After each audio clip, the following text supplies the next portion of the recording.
जय हिंद दोस्तों। स्वागत है आपका एक और न्यू वीडियो में। तो आज की वीडियो में हम बात करेंगे दुनिया के सबसे चौंकाने वाली, डरावनी और सोचने पर मजबूर कर देने वाली कहानियों की। और इनमें से काफ़ी कहानियाँ सच्ची कहानियाँ हैं। आज की वीडियो में मैं आपको 3 अनएथिकल एक्सपेरिमेंट्स के बारे में बताऊंगा। अगर आप थोड़े से भी सेंसिटिव है तो इस वीडियो को यहीं छोड़ सकते हैं। तो चलो फटाफट वीडियो को शुरू करते हैं। दोस्तों, इमेजिन करो एक ऐसी दुनिया जहां साइंटिस्ट इंसानों को पिग्स की तरह ट्रीट करते हैं, बिना कंसेंट के, बिना मर्सी के। हमारी हिस्ट्री ऐसे ही कई एक्सपेरिमेंट से भरी पड़ी है। तो चलो चलते हैं हमारे पहले एक्सपेरिमेंट की तरफ। तो ये स्टोरी शुरू होती है 1940s में। लेट सोवियत एरा में सोवियत साइंटिस्ट ने पॉलिटिकल प्रिजनर्स के एक ग्रुप पर एक बिजार एक्सपेरिमेंट किया। आइडिया था एक स्पेशल गैस डेवलप करना जो सोल्जर्स को 30 दिनों तक बिना स्लीप के रख सके, ताकि वॉर में एडवांटेज मिले। प्रिजनर्स को एक सील्ड चैम्बर में रखा गया। माइक्रोफोन्स, पोर्ट होल विंडोज और कंस्टेंट मॉनिटरिंग के साथ गैस ऑन की गई और पहले 4-5 दिनों तक सब नॉर्मल था। सब्जेक्ट्स टोकी थे, जोक्स क्रैक कर रहे थे। लेकिन डे 5 के बाद केओस शुरू हुआ। Hallucination hit hard. वो इमेजिनरी वॉइसेस सुनने लगे, एक दूसरे से एक्सक्यूज करने लगे। 9वें 10वें दिन मैडनेस पीक पर पहुंच गई। सब्जेक्ट्स ने अपना फ्लैश रिप करना शुरू कर दिया। उनकी चिल्लाने की आवाज रुकती नहीं थी। रिपोर्ट्स कहती है कि वो कैनिबलिज्म तक पहुंच गए, मतलब एक दूसरे को खाने लगे। उस चैम्बर के अंदर ब्लड, मांस के टुकड़े और शरीर की खाल हर जगह फैलने लगी। जब साइंटिस्ट ने चैम्बर को ओपन किया और इस एक्सपेरिमेंट को एंड किया, तो सिर्फ एक ही सर्वाइवर बचा था, जो दिखने में म्यूटेट लग रहा था। उसकी चमड़ी उसके शरीर पे से लटक रही थी, लेकिन उसको देख के लग रहा था कि उसके अंदर सुपर ह्यूमन स्ट्रेंथ आ चुकी है। और थोड़ी देर बाद वो चिल्लाते हुए बोला, we are you, we no longer want to be freed. तो ये एक्सपेरिमेंट काफी ज्यादा डरावना था। सोचो, अगर तुम्हें यूं बंद कर दिया जाए एक चैम्बर में 30 दिनों के लिए और एक ऐसी गैस छोड़ी जाए कि तुम सो नहीं सकते। हम एक दिन ना सोए तो अगले दिन हालत खराब हो जाती है। और ये तो पूरे 30 दिन तक ऐसे रहने वाले थे, लेकिन 4-5 दिन बाद ही सिचुएशन पूरी तरह से चेंज हो गई। ये एक दूसरे को खाने लगे, इनकी स्किन शरीर से लटकने लगी। अगर इसे फील करो तो ये काफी ज्यादा डरावना एक्सपेरिमेंट था। अब डीप रिसर्च से पता चला कि ये पूरी स्टोरी फिक्शनल है। इसे 2010 में किसी ऑरेंज सोडा नामक यूजर ने क्रीपीपास्ता विकिपीडिया पर पोस्ट किया।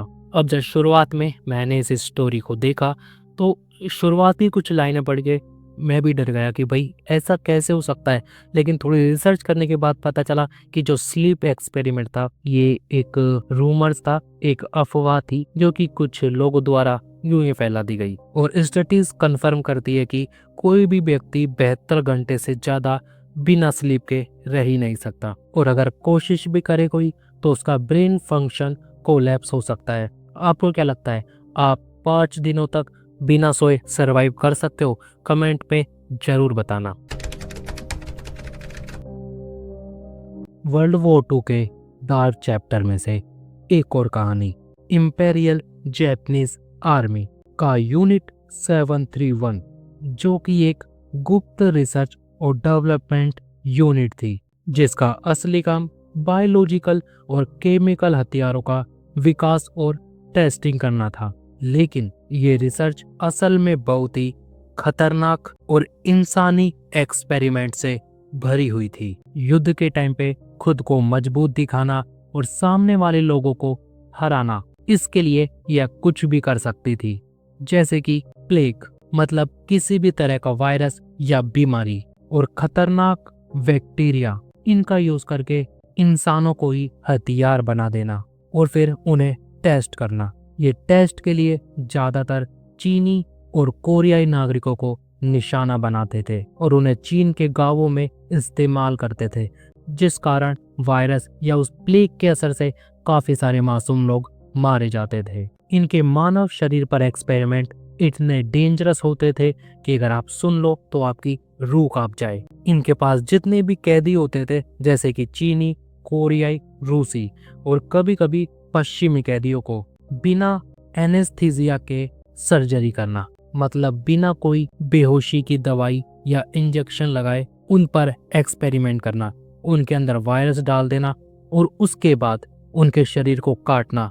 हाँ, जब उनका शरीर कटता था तो वो जिंदा रहते थे और सब कुछ महसूस करते थे। उनके शरीर को काट देना और फिर देखना वो वायरस उनके शरीर में कैसे रिएक्ट कर रहा है। और यूं ही अपने एक्सपेरिमेंट्स के लिए ये इंसानों को जानबूझकर बीमार कर देते थे, ताकि देखा जा सके कि बीमारी कैसे फैलती है और कैसे अपना असर दिखाती है। और इनके द्वारा कुछ ऐसी टेस्टिंग की जाती थी जो काफी ज्यादा डरावनी है, जैसे कि इंसानों को 0 डिग्री से नीचे टेम्परेचर में रखना, इतने ज्यादा माइनस टेम्परेचर में ले जाना कि उनका शरीर जम जाए और फिर उस जमे हुए शरीर पर वो रिसर्च करते थे। और यहाँ तक कि इंसानों को हाई प्रेशर चैम्बर में डालकर शरीर पर दबाव के असर देखना, यानी कि किसी भी एक ऐसा चैम्बर जहाँ पे हाई प्रेशर बढ़ा दिया जाता और फिर देखा जाता कि शरीर कैसे रिएक्ट करता है। अब इस हाई प्रेशर में शरीर के चिथड़े भी उठ जाते हैं, मतलब इतना ज़्यादा प्रेशर कि शरीर पूरी तरह से पिचक जाता, फट जाता। और सबसे डेंजरस, सुनने में जो और भी ज़्यादा डेंजरस लगता है, वो है बम, फ्लेम थ्रोअर्स और हथियारों के डैमेज का लाइव टेस्ट करना। मतलब सामने इंसान को खड़ा कर दिया, उसके ऊपर फ्लेम थ्रोअर, मतलब जिसमें से आग निकलती है, वो चालू कर देना, या फिर उनके पास बम फोड़ देना। और भी काफी सारे हथियारों की टेस्टिंग जिंदा इंसानों पर की जाती थी, ताकि वो देख सके कि उस हथियार से कितनी जल्दी और कितने लोग एक बार में मर सकते हैं। अगर सिंपल भाषा में कहूँ तो यूनिट 73 का असली काम जापान के लिए बायोलॉजिकल और केमिकल हथियार बनाना था, लेकिन उसके लिए उन्होंने इंसानों पर बेहद निर्दयी और क्रूर प्रयोग किए, जिसमें लाखों लोग मारे गए। 3000 से ज्यादा जिंदा लोगों पर यह एक्सपेरिमेंट किए गए। और जब इन एक्सपेरिमेंट को बाहर ट्राई किया गया तो उस वजह से 2 लाख से 3 लाख लोग मारे गए। 1945 में जापान की हार के बाद यूनिट 731 के सारे सबूत नष्ट कर दिए गए। इसके प्रमुख कमांडर जनरल शीरो इशी और अन्य वैज्ञानिकों को युद्ध अपराध से बचा लिया गया, क्योंकि अमेरिका ने उनसे जैविक हथियार का डेटा लेकर उन्हें इम्यूनिटी दे दी। इस वजह से ज्यादातर अपराधियों को कभी सजा ही नहीं मिली। ये एक ऐसा एक्सपेरिमेंट है जो रोंगटे खड़े कर देता है। और ये तो बस इन एक्सपेरिमेंट की शुरुआत है। दुनिया में इतने एक्सपेरिमेंट बड़े पड़े हैं जिनके बारे में हम सोच भी नहीं सकते। तो चलो अब चलते हैं अपने अगले एक्सपेरिमेंट पे, जो कि सुनने में तो काफी नॉर्मल लगेगा, लेकिन उस एक्सपेरिमेंट को जिन्होंने फील किया है बस वही उसकी सच्चाई बता सकते हैं। लेकिन आज उनकी कंडीशन ऐसी है कि वो ये सच्चाई भी नहीं बता सकते। तो चलो अपने अगले एक्सपेरिमेंट को जानते हैं।